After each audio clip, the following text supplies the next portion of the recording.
You're listening to Hot Success Secrets at HotSuccessSecrets.com with your hosts, Heather Vale Goss and Dr. Steve G. Jones. I'm Heather Vale Goss. And I'm Dr. Steve G. Jones. And today we're talking about how to get motivated to achieve what you want. Ooh, I like it. So, you've achieved a lot. You've got 9,000 or something audios out there. You've got, I don't know how many books, 25 or something? Something like that. So, you're a good person to ask. How do you get motivated to actually achieve all that stuff? It varies, really. We've also got about 22 different certification programs. I've got every other week I record a new program, usually about how to use the law of attraction to generate wealth. That's the hot topic these days. It really varies. When I initially recorded my first programs, it was a while back, and I was just pumped up. I didn't have anything. I wanted to have something, so I recorded something, and I just went for it. Since then, I've used all kinds of techniques. I've used coffee. Coffee works great. Coffee's a great motivator. How to get motivated? Drink lots of coffee. Lots of coffee definitely We should helps. get this sponsored by Starbucks or something. I think so. Starbucks has built an empire for me. Also, 8 o'clock coffee. I used to like that. I used to buy that when I ground my own. I have a Keurig. There you go. Does that motivate you? No, not really. Okay, so no. So maybe they won't be a sponsor. Yeah. I like that stuff when I travel. No, coffee in general doesn't. I mean, I like coffee. I love coffee. Right. But I only drink 1 or 2 a day because after that it just. I only drink 1 a day. Yeah, because the doctors say it's not good to drink throughout the day. But at any rate, coffee itself, you can be all hyped up on caffeine and just kind of get on the phone and talk to someone for an hour and not really accomplish anything. Right, yeah. I've had that happen too. But when I'm, one thing that really works for me is when I set a deadline, and I get people involved in that deadline. You enroll people in what you're doing. It sounds like an MLM. Yeah, well, I got that from Landmark Educational Forum to cite them properly. But they talk about enrolling people in your possibilities. The thing I do is I don't do things randomly. When I'm going to do something, I set a time to do it. Okay. And for me, this sounds kind of weird, but I feel like I have to have someone there with me. So you need an accountability partner. Yeah, exactly. Okay. So I usually don't do things unless somebody's there with me, doing it with me or watching me do it or in the same room or at least same building as me, expecting me to do it. Huh. So for me, that's what it takes. So when I recorded all my 9,000 recordings, that took a few years, and we had the sound crew come in every day. I had 2 sound engineers. Wonderful people. I had my assistant in the next office over. So I was in the sound booth. Sound engineers were outside running the controls, working the magic. My assistant was in the next office. There were people there. Mm-hmm. So you're not just going to show up and do nothing. You show up 10 a.m., get all hyped up on coffee and and knock out recordings and make it last throughout the day. But for me, since then, nowadays, I don't have that. When I record something now, I do it individually and I send it to a sound engineer. Yeah. So I actually have, it's going to sound a little weird, but I actually have an assistant who I will pay just to come and watch me record. Just to sit there and watch me record, because she's coming at a certain time. She's going to be there. She's going to be sitting there expecting me to record. It's going to be really awkward if I'm just sitting there not doing anything. Okay, that is really weird. I'm sorry. Yeah. That's an insider success secret. If I was going to record something, and I record things all the time, I'm not just talking off the top of my head here. I cannot stand if someone is watching me. It's like, no, it's my time. Me and the mic. So you're the opposite. Let me make all the mistakes I want. And all right, so let me ask you this: do you? We're talking about how you get motivated. So how do you get pumped up to do something that you're going to do all by yourself? See, some of the things that you said, I'm the opposite. So I think this boils down to personality. For example, you're motivated by deadlines. And people and expectations. Yeah. I am not motivated by deadlines. I feel pressure under deadline. I have actually gone to clients and said, look, I love working for you. This is great. The deadlines are killing me. Really? Can we relax them? And they usually say, yeah, sure. Yeah, because I don't perform well under pressure. And there have been studies that show that the part of your brain that you'll use when you're working on a deadline is not the creative part that comes Right. up with creative solutions. Okay. Which So is- that's my problem. So- I need to tap into the creative part, and it just feels suppressed when I'm working under a deadline. Okay. So for me, I'm not necessarily working with the creative part of my brain when I create a program. It's, for example, a hypnotherapy recording is something that's... The creative part's been done. Yeah, it's Yeah. already been done. We've got the outline already. I'm using an outline to record it. So it's not a matter of creativity. It's a matter of just cranking it out. Okay. You got to make it happen. Yeah. So it's a different process. Yeah. So for me, that's when I create programs, the program is set. I'm using an outline that I've already designed, and I've just got to get it done. Right. Okay. Yeah, and the thing for me, I mean, my whole life, I've had people say they can't work out unless they have someone to go to the gym with, or they won't work out unless they have someone to go to the gym with, or even working from home. I've worked from home for probably close to 20 years. I mean, there's stuff that I go outside to do as well, like here we're sitting at your place recording these. However, most of what I do, I can do from home. And I've had people say to me, I don't understand how you do that. Like, I need to get up, get showered, get dressed in a business suit, go buy a coffee, and go somewhere in order to work. If I was working from home, I'd be watching TV all day. And I just don't understand that, because it's just a matter of, I don't even know if I can put this into words, because to me it's just a matter of knowing, okay, this is the time frame I have to work, this is what I have to get done. And sure, I get distracted and stuff. Sometimes I get distracted by social media or whatever, or something will come up and I have to deal with. But for the most part, it's like, here's the time frame that I need to do this in, and I'm going to achieve as much as I can during that time frame. I can't say that there's any specific thing motivating me. I don't know.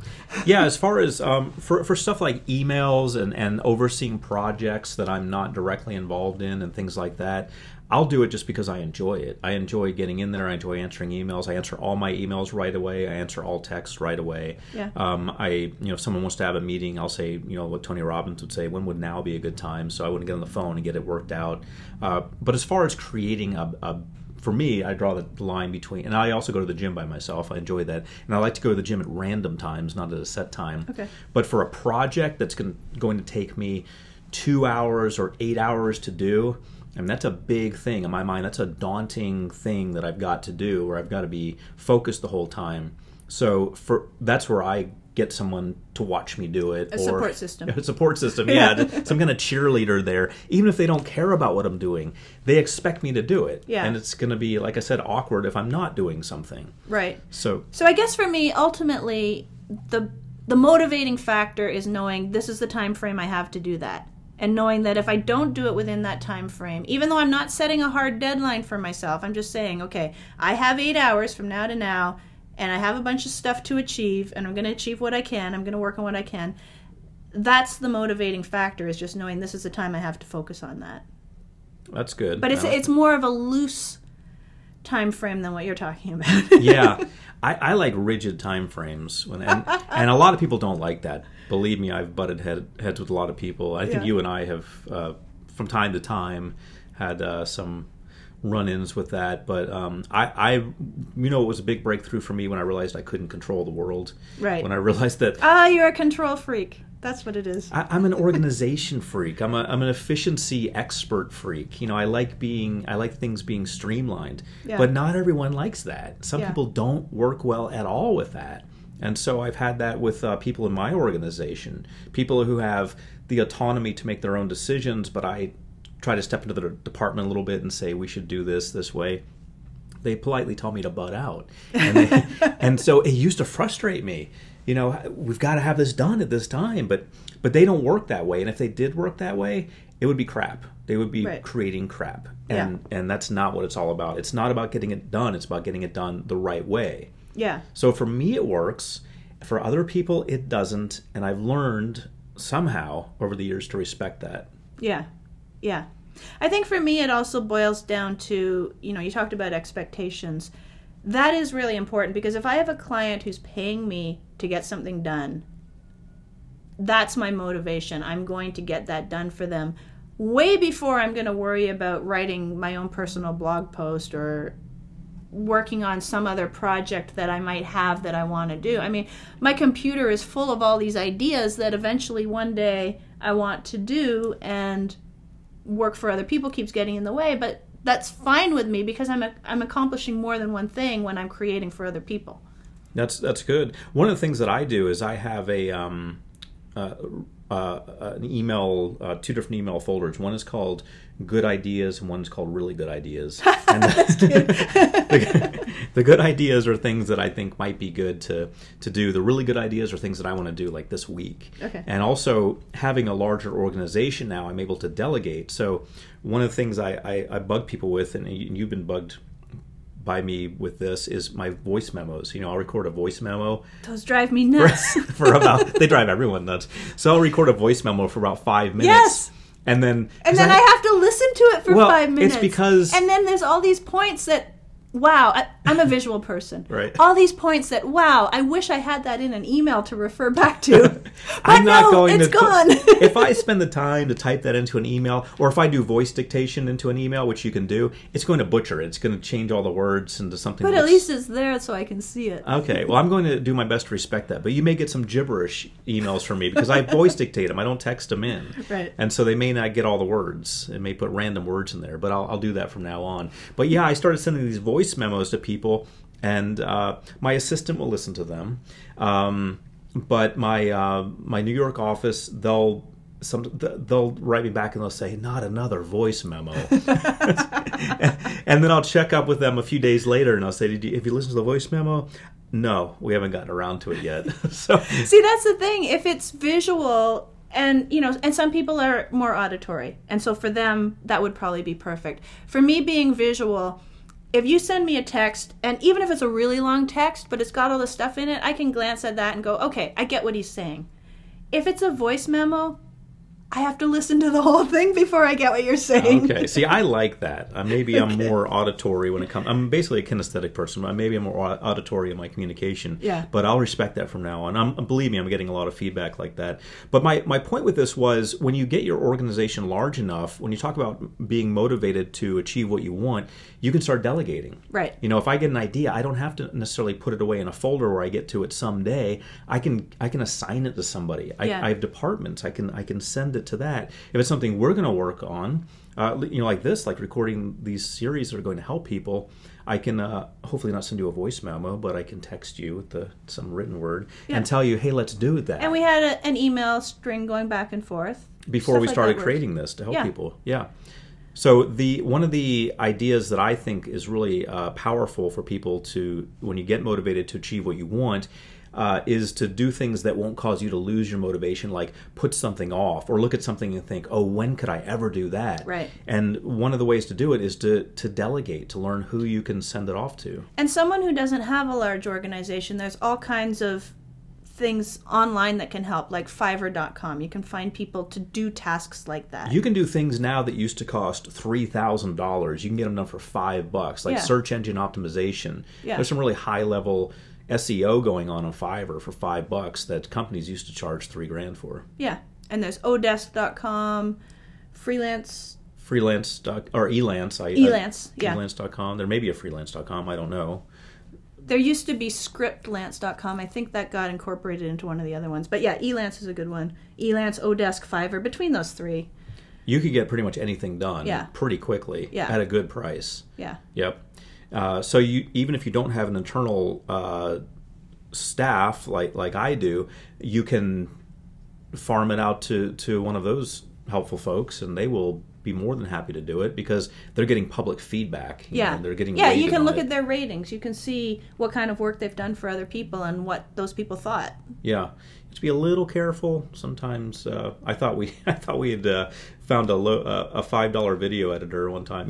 We pay thousands of dollars for video editing for our projects, and I thought we could get it done for $5. Turns out you do not want to get anything very technical and very lengthy done on usually there's an upsell. So if it's $5 for video editing, it will be, I will edit a 1-minute video for $5. If you want something longer than that, it's $20 or $30 or $50 or whatever. So. And when you have a 30-hour program like we, you're